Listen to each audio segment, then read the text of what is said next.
Всем привет! Вы на канале Планета Земля. И сегодня мы поговорим о черешне. Что мы знаем о ней? Вкусная, сладкая, сочная. У многих из нас начало лета ассоциируется с появлением черешни. Мы привыкли видеть ее на рынках, покупать в ярких лотках, а кому повезло собирать прямо с дерева, стараясь успеть раньше вездесущих скворцов. Только жаль, сезон черешни очень короткий. Только появилась и тут же исчезла. Еще быстрее, чем проносится лето с ее теплыми денечками. И подозрительно она похожа на вишню. Возможно, это ее сорт, только очень сладкие. Но так ли это? Возможно и нет. Откуда она появилась? Где ее родина? И как попала в наши края? Какая бывает, как растет и как цветет. И если есть вопросы, должны быть и ответы. Поэтому здесь и сейчас мы поговорим о черешне поподробнее. Поехали! Начнем с того, что черешня – это не сорт вишни, а самостоятельный и гораздо более древний биологический вид. Черешня или птичья вишня занимает почетное место в семействе розовых. Это родство объединяет ее с самыми благородными культурами, от декоративной розы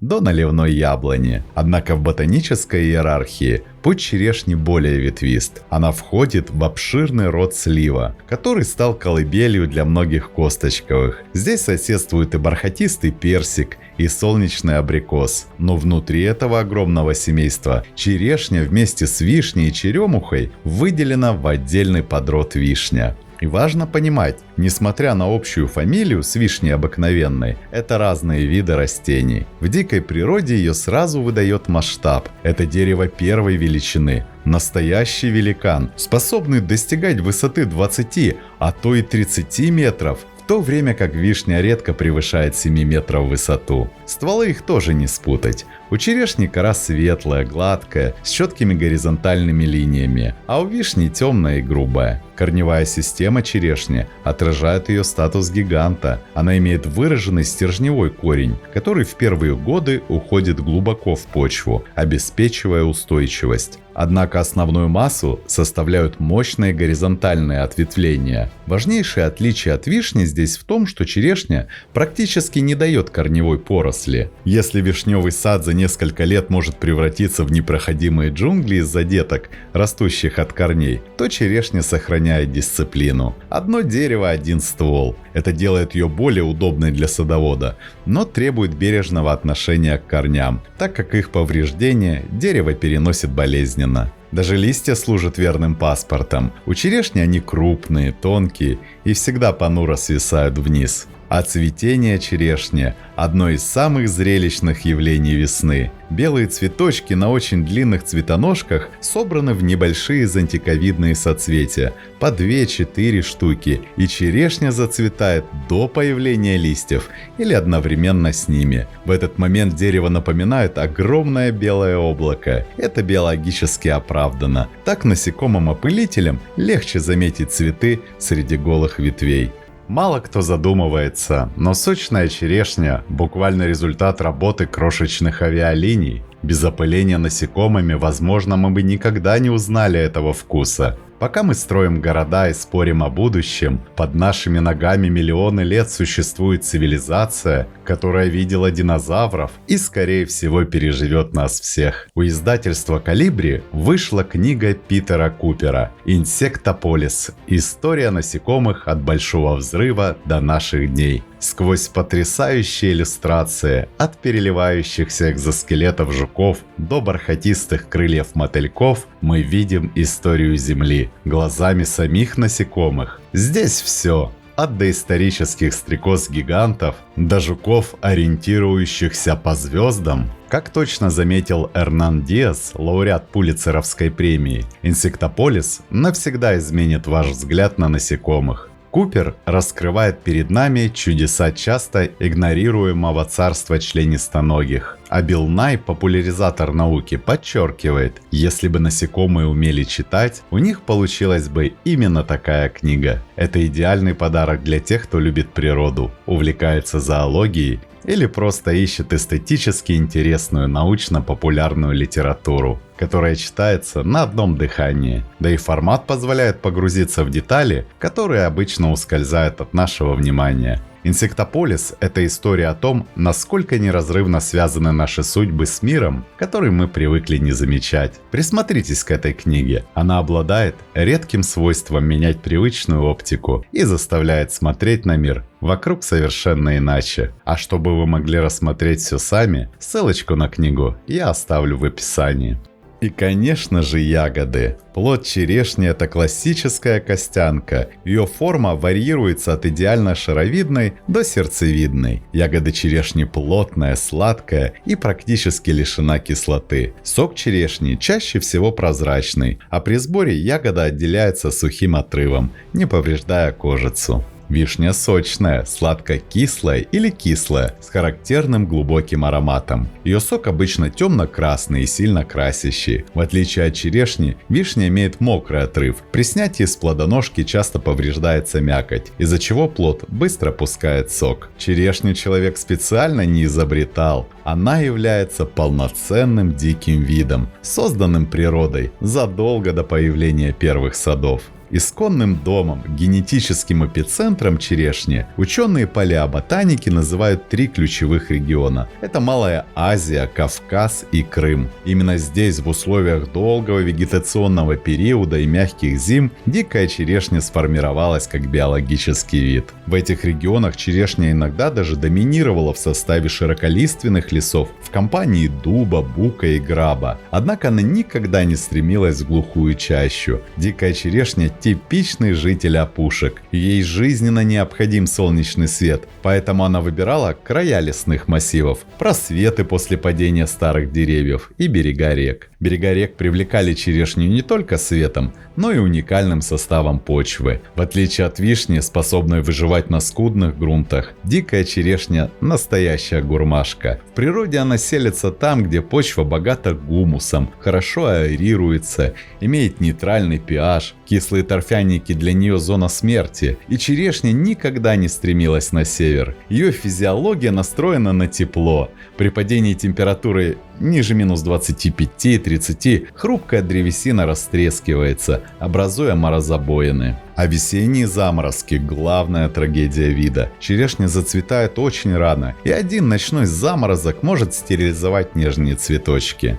Распространение черешни в сторону Атлантики шло 2 путями. Первый – естественный, благодаря птицам, разносившим косточки через горные перевалы. Второй – рукотворный, связанный с античным сельским хозяйством. Несмотря на то, что письменная история садоводства началась гораздо позже, археологические данные свидетельствуют, человек полюбил черешню задолго до появления первых империй. Археологические раскопки на территориях современной Турции, Ирака, Ирана подтверждают, что дикую черешню употребляли в пищу еще в 3-м тысячелетии до нашей эры. А в письменных источниках ее история неразрывно связана с экспансией Древнего Рима. Традиционно считается, что в 74 году до нашей эры римский полководец и знаменитый гурман Лукул, возвращаясь из победоносного похода против понтийского царя Митридата, привез в Рим саженцы особо крупной и сладкой черешни из города Керасунт. Это территория современной Турции. Именно от названия этого города произошло и латинское Керасус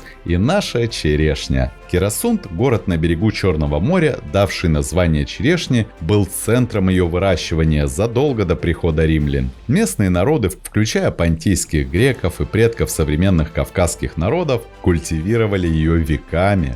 Римляне, будучи искусными агрономами, быстро оценили потенциал дерева. Они начали активно культивировать черешню, отбирая самые вкусные формы. В трудах Плиния Старшего уже упоминается несколько различных сортов, что говорит о начале целенаправленной селекции. Вместе с римскими легионами черешня перешагнула Альпы и распространилась по всей Европе, от Галлии до Британии. После падения Римской империи многие сельскохозяйственные достижения были утрачены, но черешня выжила благодаря монастырям. Монахи были главными хранителями ботанических знаний. В тихих монастырских садах Европы дерево продолжали выращивать не только ради плодов, но и ради ценной древесины, а также в лечебных целях. В средневековых травниках черешню описывали как средство, очищающее кровь и дарующее бодрость духа. К XVI веку черешня окончательно закрепилась в европейской культуре, как элитная садовая культура. В этот период во Франции и Англии начался настоящий черешневый бум. Королевские повара соревновались в приготовлении десертов, а садоводы – в выведении новых сортов.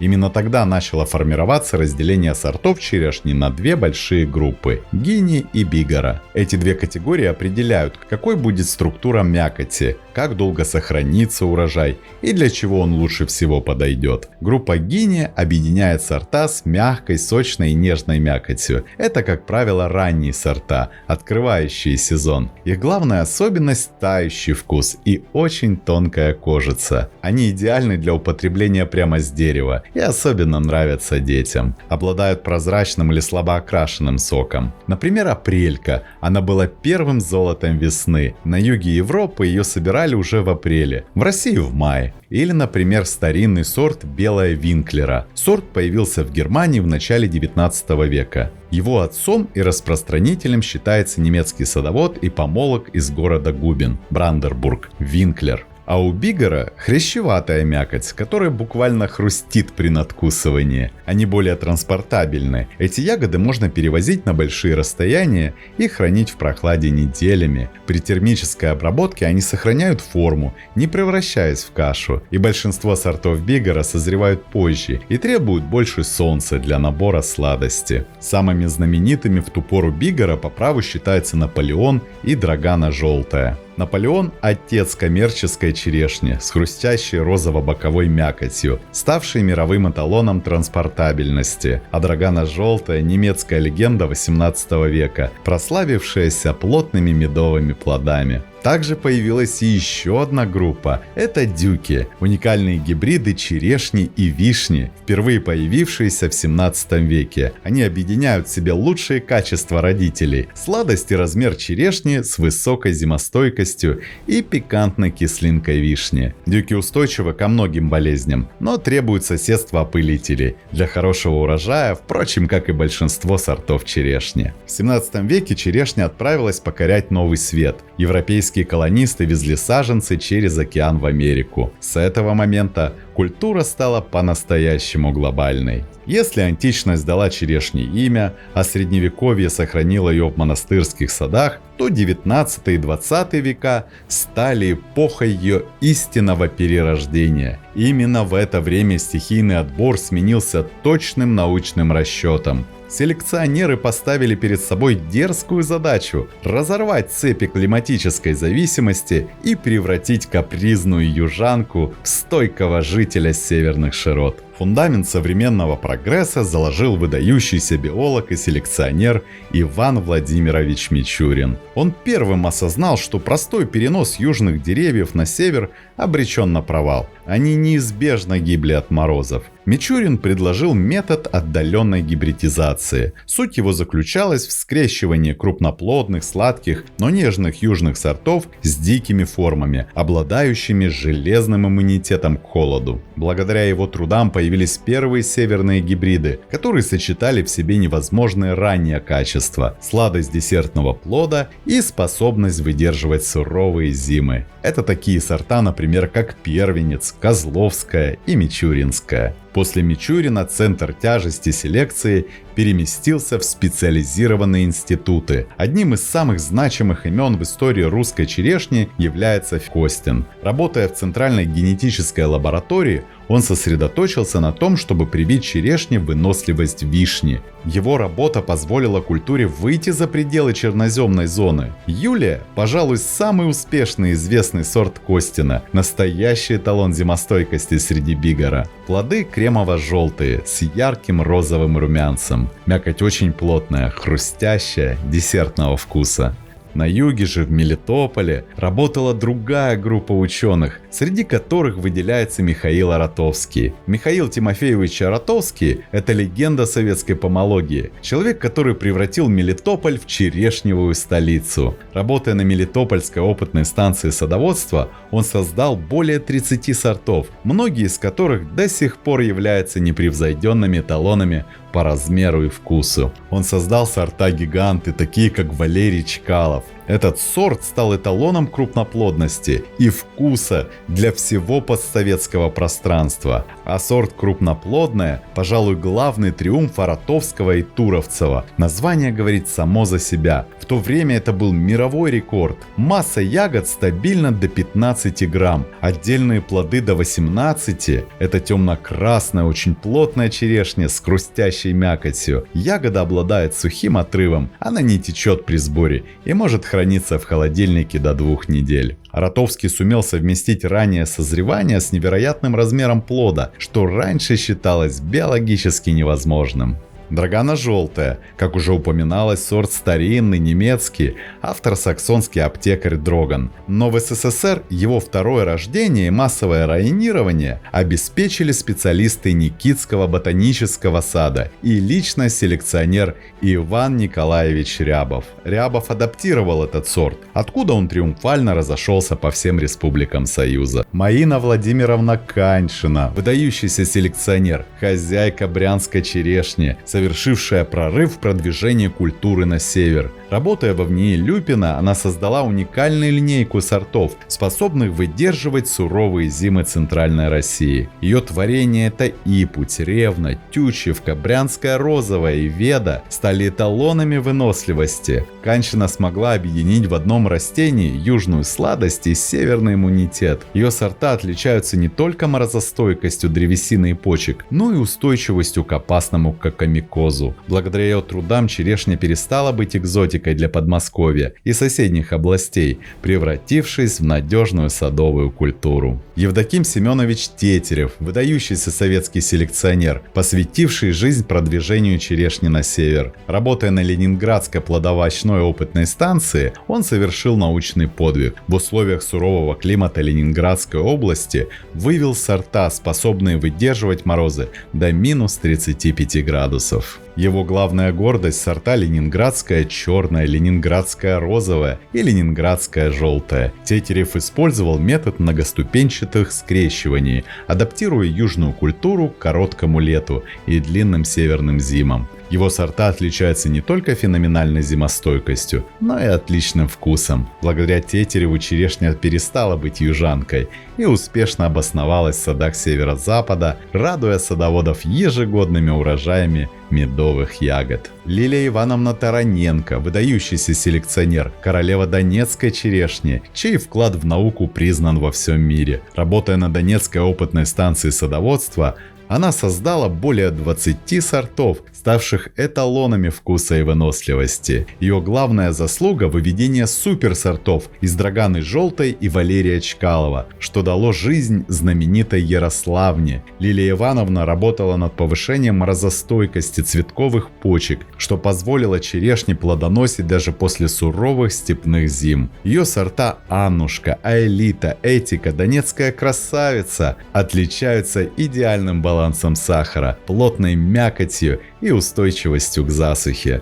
Благодаря Тараненко Донецкая селекционная школа стала синонимом высшего качества и невероятной сладости плодов. За пределами СССР селекция шла по пути технологичности. Канадские ученые совершили, пожалуй, самый главный прорыв в истории культуры. Они вывели самоплодные сорта. До этого черешне обязательно требовался партнер для опыления. Сорта серии Лапинс и Стелла, созданные под руководством Карла Лапинса, произвели революцию. Теперь даже одно дерево в саду могло давать полноценный урожай. Английские селекционеры сосредоточились на качестве мякоти. Именно они довели до совершенства группу Бигора, ту самую плотную хрящеватую черешню, которая так ценится в коммерческой торговле. Случались и курьезы. Случайный сеянец, выросший без участия селекционеров в чешской глуши, обладал набором генов, которые ученые пытались вывести десятилетиями. Это история сорта Кордия. Она началась в 1963 году в чешском поселке Тихоловице, где она была обнаружена как случайный сеянец. Первоначально сорт носил местное название, но после выхода на мировой рынок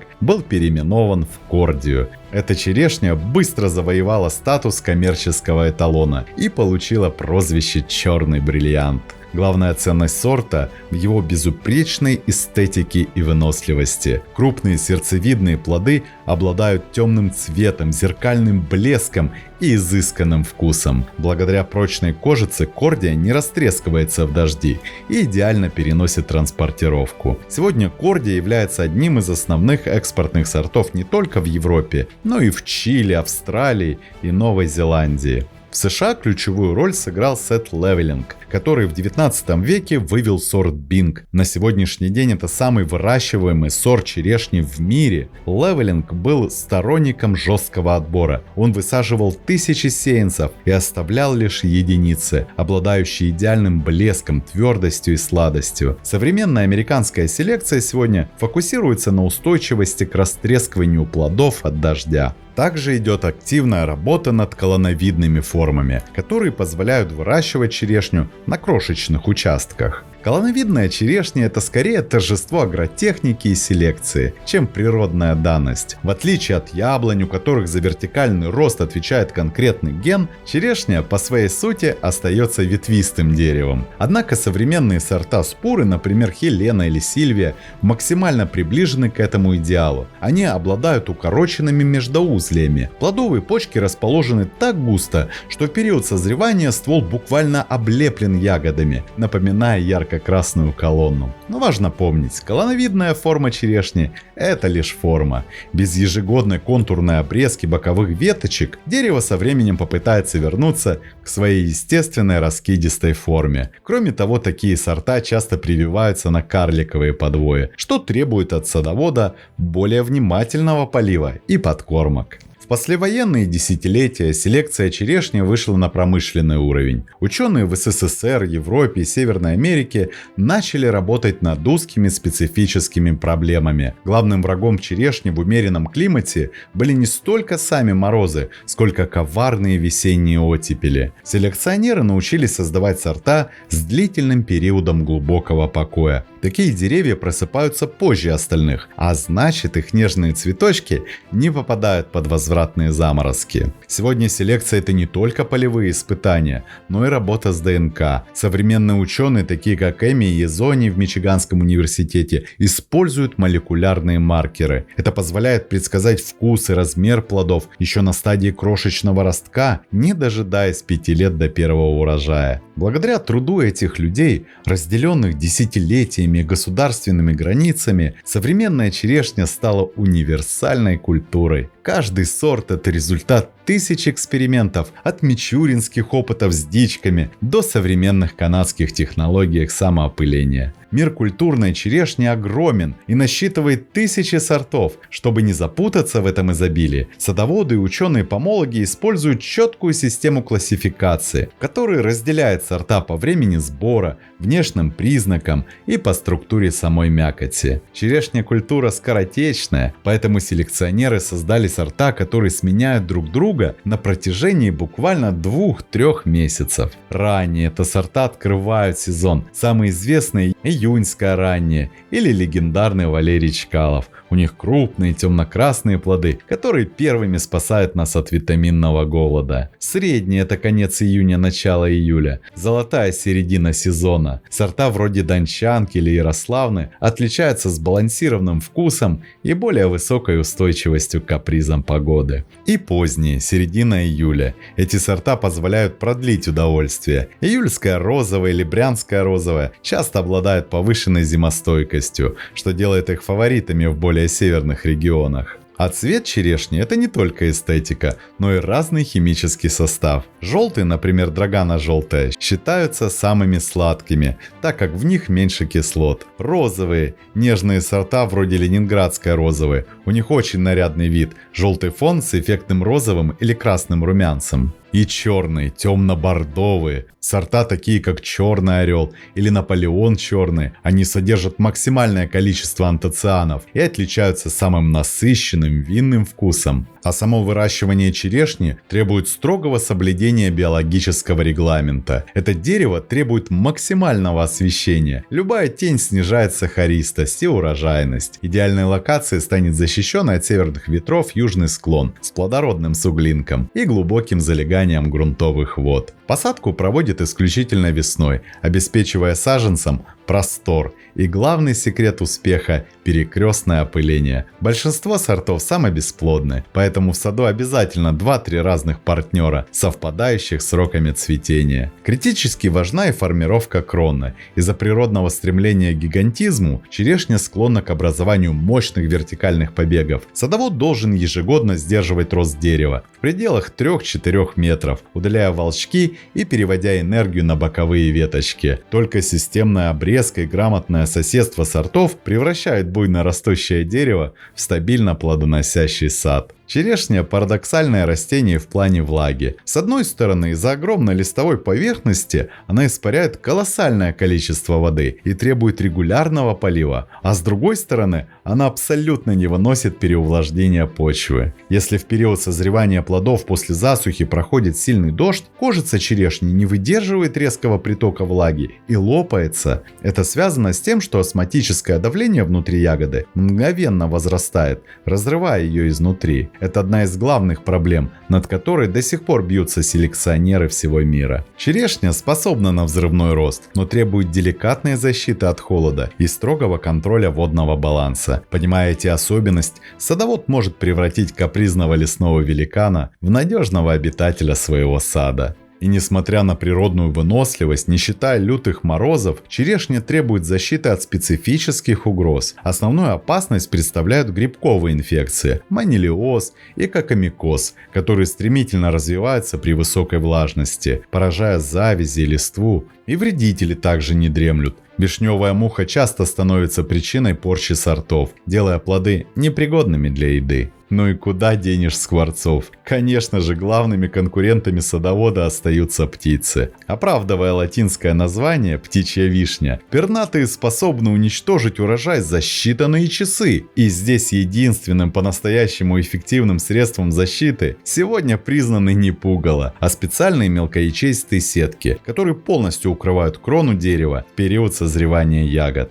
Если урожай удалось сохранить от пернатых проказников, конечно, ее надо есть, ведь черешня – это настоящий витаминный заряд для организма, вкусная и полезная. Ягода почти на 80% состоит из воды, поэтому она отлично утоляет жажду в жару. В черешне много фруктозы, которая дает энергию, но при этом усваивается легче обычного сахара. Благодаря высокому содержанию калия черешня помогает сердцу работать ровно, а сосудам оставаться крепкими. В ней есть вещества, кумарины, которые мешают крови густеть, снижая риск появления тромбов. А витамины А, С и группы В в ее составе улучшают состояние кожи, зрения и укрепляют иммунитет. А в темных ягодах еще и большое количество антиоксидантов, которые защищают клетки от старения. Черешня – это не только изысканный десерт, но и ценное сырье для переработки, а само дерево находит применение даже в мебельном производстве. Уникальность плодов заключается в их плотной текстуре